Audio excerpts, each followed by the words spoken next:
Welcome to Downtown Sports. My name is Downtown Stephen Brown, and in today's video, I don't necessarily think that this is going to be about whether or not I think Zdeno Chara is interested in coming to Toronto or not.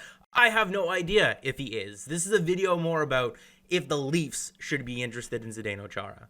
And it comes to us from Jimmy Murphy, and I don't necessarily know how credible Murphy is, but it is where the talking point starts. And there's a lot of people that are close to the Bruins, including Joe Haggerty, who writes on them. And whether you know Joe Haggerty because you've read his work or you know him from Brad Marchand dunking on him periodically, they seem to believe that Chara is waiting on the format to the 2021 season to be released to make a decision about his career moving forward. So to start off the conversation, we're over on evolvinghockey.com and we're taking a look at Zdeno Chara's expected goals above replacement rating over the last couple of seasons, and you're going to see his 19-20 season and you're going to notice a big drop-off. I right away looked at that and attributed that to him being 43 years old. Father Time has caught up to him and he is no longer the player that he used to be. But then I took a look at some more advanced metrics in terms of his zone starts, and his 19-20 season was very interesting to me because it strays away from what his career averages have been so far.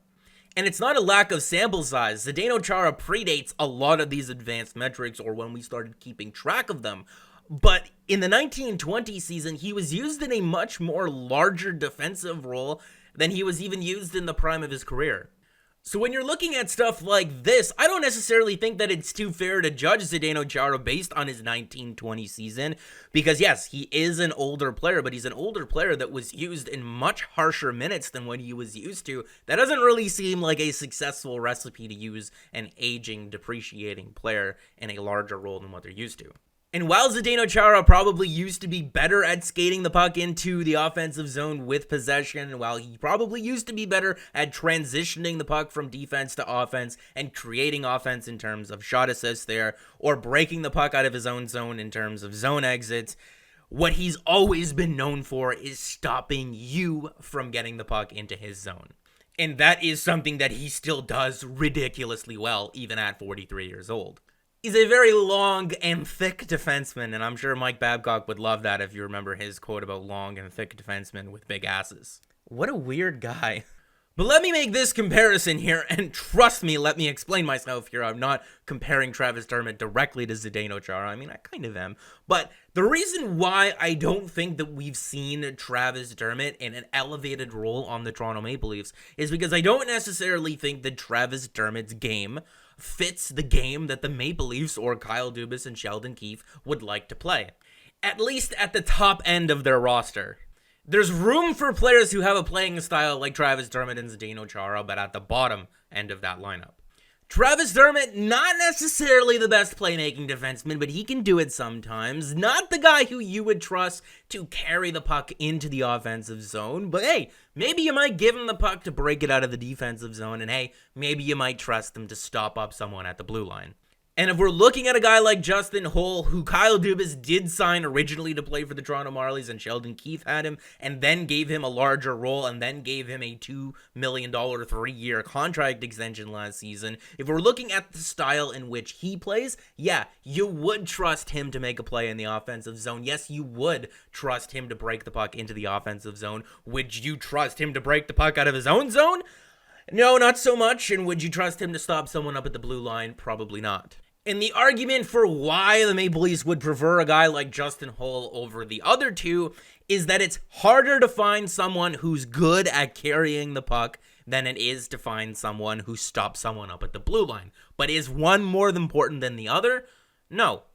But when you don't have either of them and you have very talented forwards already, which ones should you prioritize getting first? When Kyle Dubas took over, the only defenseman that the Maple Leafs had who you could trust 100% of the time to carry the puck was Morgan Rielly. But even then, are you going to task him with the burden of carrying the puck all the time? I mean, he's not mid-2010s Erik Karlsson, and the Leafs aren't the Ottawa Senators.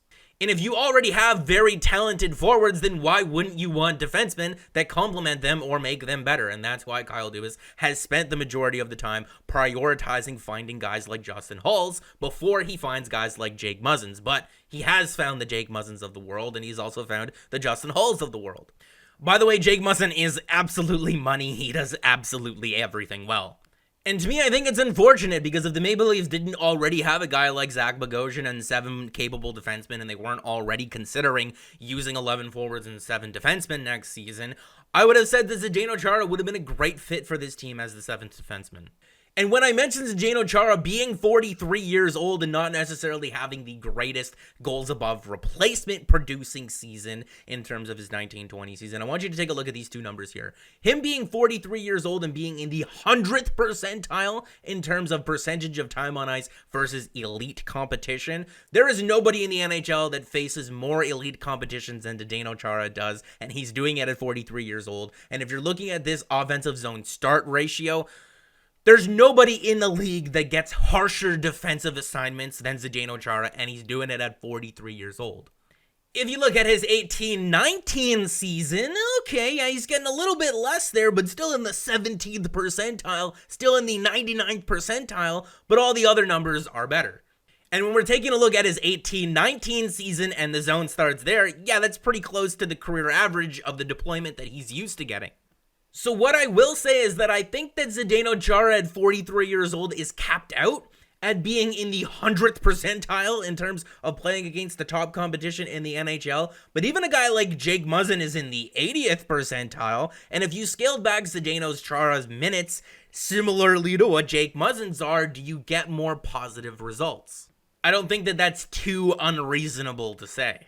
So whether you like the guy or not, whether he re-signs with the Boston Bruins or the Tampa Bay Lightning, that would just be an absolute joke. You know how upset I would be? I would make one video just dedicated to being angry about him signing with the Tampa Bay Lightning if that were to happen. If he re-signs with Boston, I mean, whatever. If he goes back to the Islanders, for those of you that would remember him playing on the Islanders, then whatever. I don't care.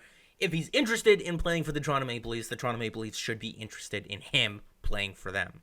So hopefully you can appreciate this video for what it is. I don't necessarily think that Zdeno Chara is coming to Toronto, but obviously that's the headline. That's going to get people watching the video.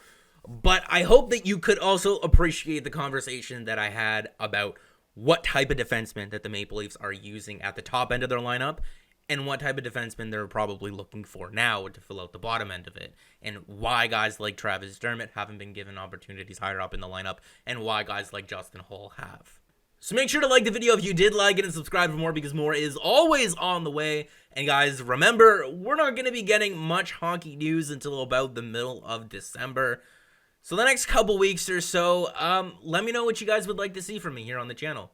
And I don't always have the time to, and I should make more time to respond to more comments, because you guys were very, very kind to me in the month of October. But I know that the relationship isn't just one-sided. I'm sure you guys enjoyed the content too, just as much as I enjoyed making the videos for everyone that watched them. The channel did ridiculously well in October with the amount of new faces that are around and the amount of likes and views and whatnot. It was overwhelming sometimes to see the numbers come in 20,000, over 10,000 back-to-back videos, or 3 videos or 4 videos in a row with 10,000 views was absolutely crazy to me. So I do want to say thank you for that. We are closing in on 3,000 subscribers, which would be crazy to hit before Christmas time. And as Christmas approaches, I just want to say happy holidays to you as well. I'm sure I'll be saying that a couple more times in these videos as we're getting closer to it, but I hope everyone is staying safe and doing well. And I guess I just wanted to say hi.